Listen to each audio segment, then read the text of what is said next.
Welcome, everybody. Jody and Jill here. We are talking today about some things that have come up for both of us. We went for a walk the other day, and we were just wondering how this community is doing. We think about you all the time and wonder how can we support you guys and ourselves through this COVID-19 time. So we got to chatting on our walk about habits, and I was kind of sharing with Jill how some of my own habits were looking at home and how I was doing with yoga online and just trying to get myself out of the house and stay fairly regular in my efforts of just staying well mentally and physically.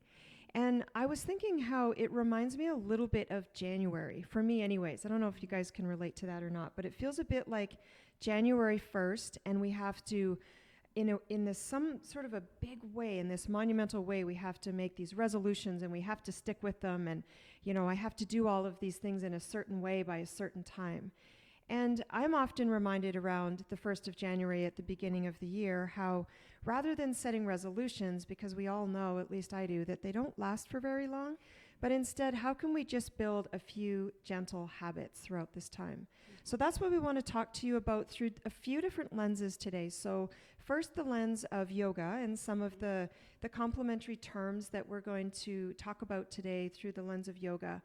Through Ayurveda, which is Jill's specialty, and then I might throw in just a little bit of Enneagram speak too, so that we can weave all of those three things together to help support ourselves. I think any teacher, often the work that we're teaching is the work that we ourselves need. At least that's been my experience.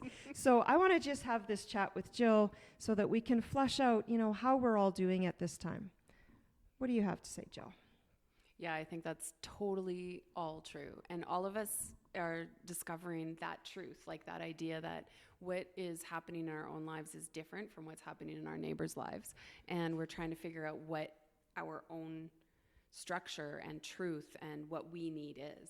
I think that's the fascinating thing, is that we're all unique beings. We all need something a little bit different, and yet there's some thread of truth that weaves for all of us. That rings true for every one of us, whether we're loving this time, because we've said on the few walks that we've been on that some people are, my daughter announced a few weeks back that she was living her best life.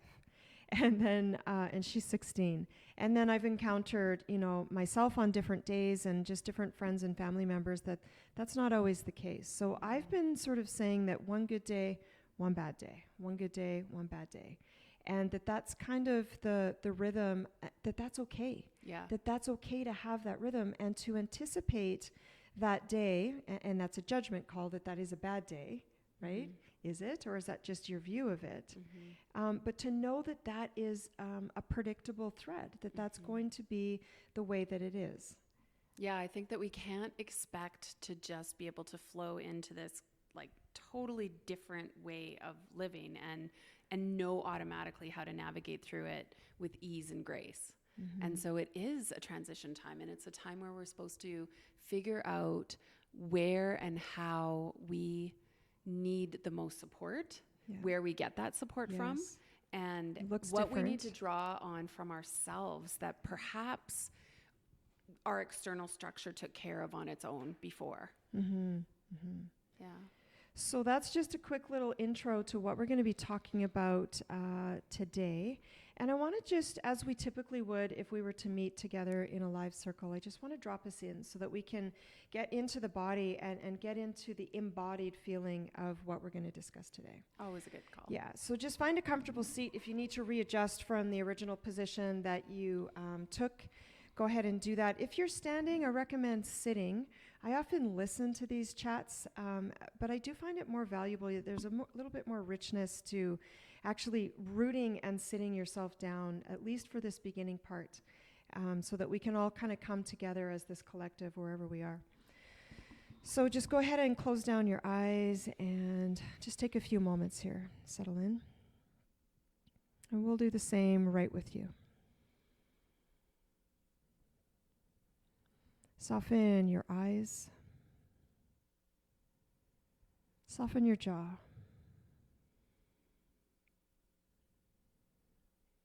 And if you need to move your shoulders around a little bit, soften through the shoulders, the neck. And that cue might give you the invitation to move your head, your shoulders just a little bit in space.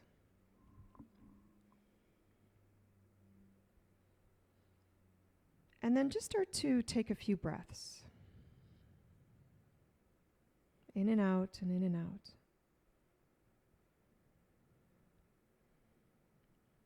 And as you start to take a few breaths in and out, start to make them a little deeper than your usual habit. There's a little bit more fullness or robustness at the top of the inhale. And there's a deliberate letting go, a little extension at the very bottom of the exhale.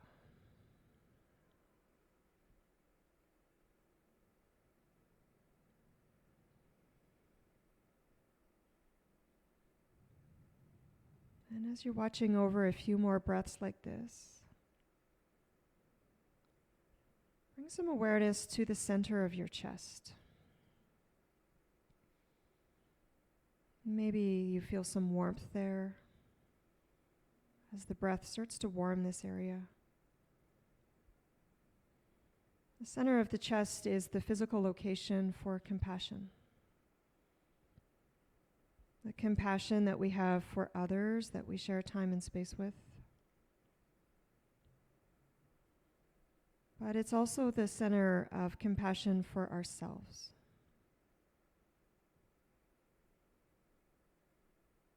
And that's the focus that I would like to bring your awareness to, is that self-compassion.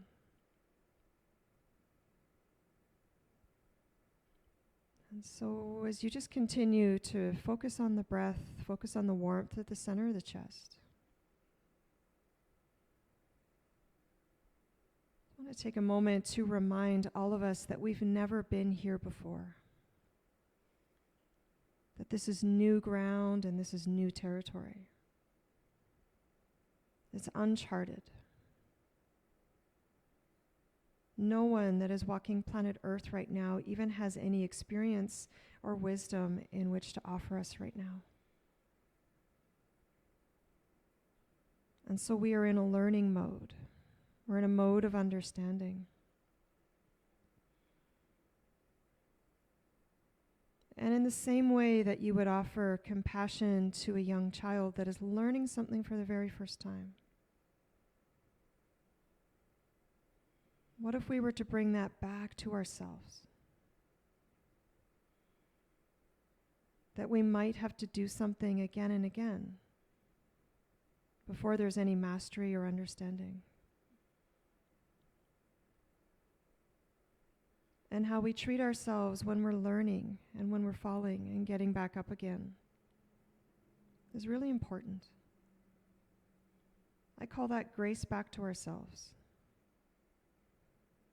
That same grace that we so often extend to others around us, that external compassion. Can we at this time bring that grace back to us? That warmth in the center of the chest.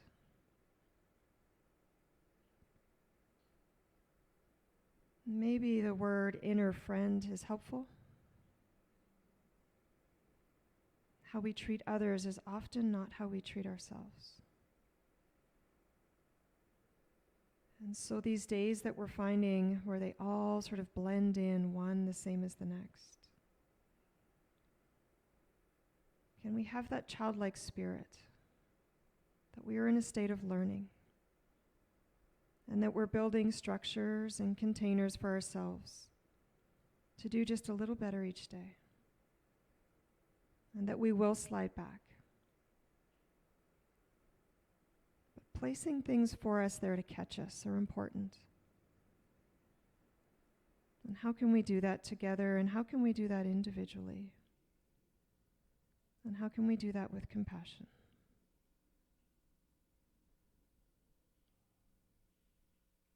Take a few more breaths in and out through the nose.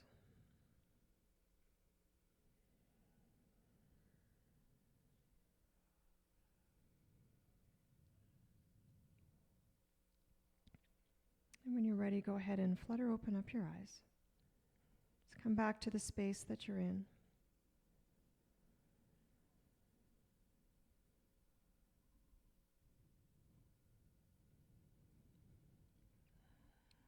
right. So there's a couple of words that Jill and I want to either remind you of if you've heard them before or introduce to you if they're new. So the first word that we're going to talk about is what we've already both said, is how do we build some structure for ourselves? How do we get some diligent, focused practice? Because we know that we need that right now. I think most people that I've talked to have identified that they need something that feels familiar, something that feels like routine. But because we've lost this group accountability, whether it's your work, whether it's just the things that you did habitually, coming to a yoga studio, even just driving your kids or being a part of a family and doing that externally, now a lot of that responsibility is left to us. Mm-hmm. And that's what we want to talk about today. So let's talk first about Abyhasa, which is a big fancy yoga word that just means focused, diligent practice. Yeah. And I think one of the things that we want to think about with that is that we learn how to have that diligent, focused practice a lot of different ways, but the structure of our external world has been really key to that for us so much. And now that structure has dissipated. We learn from books and from being taught things from external sources. And then we learn from experiences, like from doing something. And the third way maybe the word's not learn, but the third way we know something is that it's already in us. That internal wisdom is already in us. So part of this for me is this idea that we have gotten really good at the first one, at being able to take knowledge, get structure, get support from external. From that class is on Tuesday at 5:30, and I'm going to anchor that into my schedule. So somebody else is determining the structure, and you're falling into it. And that's the kind of thing that's been taken away. We also, in terms of learning from external sources, it's tough right now because we are not getting any consistent messaging. So it's almost like we're being taught, or we're learning how to not draw so much from that one way of having our practice be diligent and focused, external.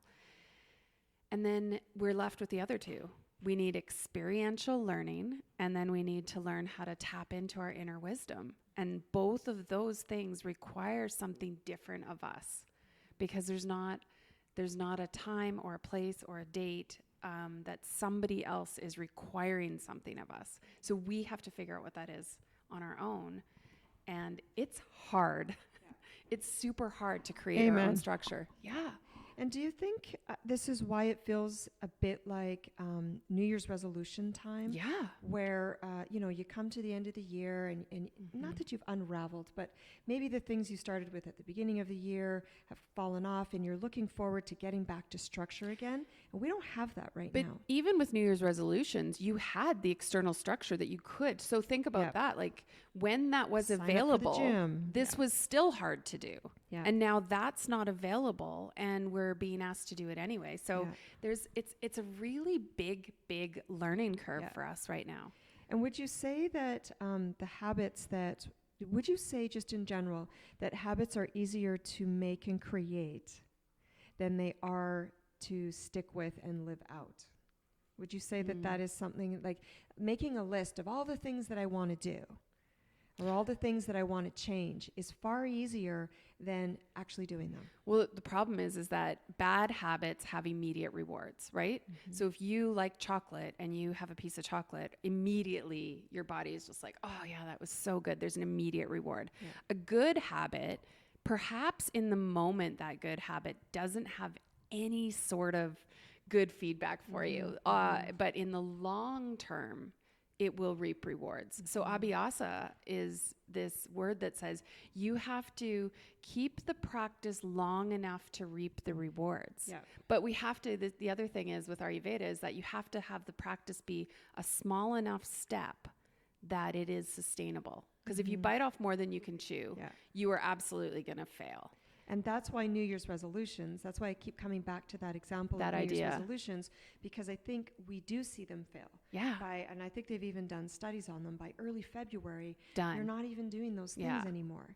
And the part that I care the most about right now, and what makes me think about our community that we're not able to see, is how can we support people ourselves in the time where we do slide back? Because we will. We will slide back. That is part of growth.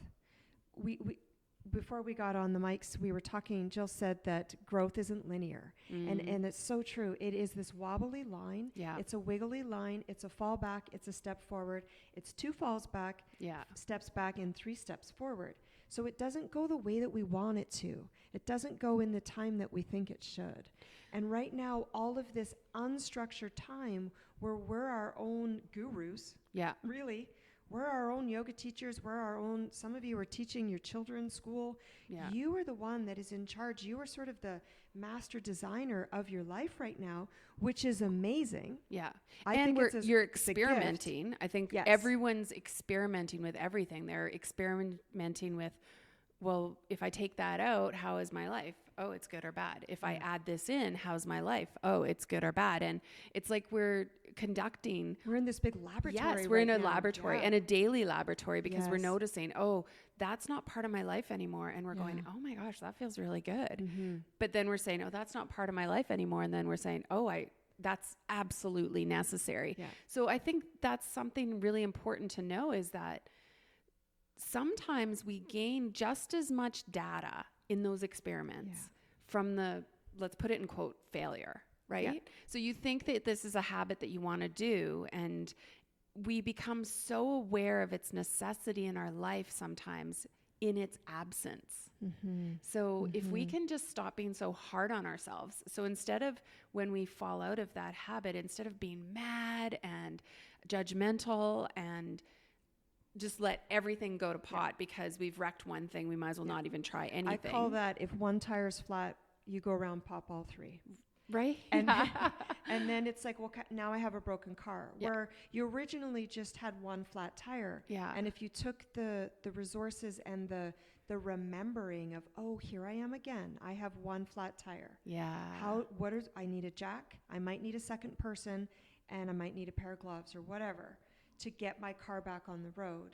But we often do that to ourselves, where we just think, well, we just sabotage everything. The tires popped, I might as well just sit on the side of the road and do nothing. And I think, like, Ayurveda specifically talks about creating stress. And so if what you're trying to do adds an element of stress that's just awful, then don't do it. So you have to always kind of back up and be like, well, this is my goal, or Can this you give an example of that? Think about something that you really want to do. You want to, I'm going to say, want to run a marathon. You want to run a marathon. Well, you're not going to go out that day and try and pull it off. Do 40K. You're going to sit to yourself and go, okay, well, what feels doable? And then if that thought, well, I'll do a half. If that thought still makes your heart stop and your breath seize up, even that's too big.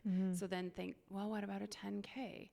And then be like, well, that one still makes my heart stop and my breath seize up. So today I'm going to go for a 1 kilometer walk run, or, and then you make the step small enough that your breath doesn't catch, that your body doesn't shut down the idea. And then your body goes, well, I could do that. No problem. We'll start there. And there has to be some joy in it. Yoga says that with the effort, we have to balance out effort with joy. Cultivating bliss. Effort with ease. Cultivating bliss, And if it doesn't have that, and we know when that's there, that's that intuition that you were talking about, right? Sometimes we learn it in a book. Sometimes we learn it from other people. But sometimes we just know it. And we know when joy is present. I think the other one that's huge right now is we are noticing our primary relationships a lot, right? Like we are in them 24/7 and they're big. And I think what's happening for lots of us is that there's some conversation that needs to happen in order to create some harmony. If you've already had that conversation, good work. Well done. Yeah. And this is another place where I say, what's the baby step? Because sometimes you think about the conversation that you should be having, and yet the fear of what you think the result of that conversation could be is so huge that you don't even have the conversation. So it's like, okay, how do you take that and back it up and back it up and back it up until the sentence that comes out of your mouth, the beginning of that conversation, the compassion or the kindness with which you can approach that conversation is small enough that you can actually take a step forward. Yeah. And that's where this diligent focus practice comes in, is that sometimes it's just a small step, but it's an important one. And Abyhasa said, you always have to take it. Yeah. You have to try. You always have to end up back there. Yes, Yeah. yes, always end up back And there. the Enneagram would say too that if it's a relational thing and you're wanting to fix something with a loved one or somebody you care a lot about, the energy or the spirit that got you into the problem isn't, if you take that same energy and that same spirit to try to fix the problem, you're going to end up in the same place. Yeah. And so there has to be some sort of a shift or some sort of an awareness to go, okay, I'm going to have a conversation with my husband, but if I come at him in the same way that we got there, we're just going to continue that same pattern. Enneagram talks a lot about patterning. Oh, yeah. And how we just get ourselves into ruts over and over and over again. So that's where the self-work comes in, that you figure out, how am I going to approach this conversation so that I can get a different result, so that I can take that one step forward. And that's where the one step back that we were all feeling is coming into play, because the data that we've gathered from where we used to be when we were allowed to continue our schedules to the social distancing, self-isolation, quarantine kind of roles that we've been playing. The data that we've gathered in that big step back, it has been huge. So we've gotten to see the pattern perhaps, or perhaps we can see a belief that's sitting in the middle of the relationship, of our patterns, of our mental kind of stories that we tell ourselves. And what a gift. Yeah. I keep coming back to, we've been given this time to sit in reflection and to sit in contemplation and wonder, well, how am I going to approach this differently? Maybe this is where we should introduce the second word, because so I let think that segue into the next one, that if we stumble on the pronunciation, it's because it's a tricky Sanskrit word to pronounce, and it's Vairagya. Yeah. And Vairagya. Vairagya. So that is the complement to the Abyhasa. They need to go hand in hand. They kind of walk together. One without the other doesn't work very well.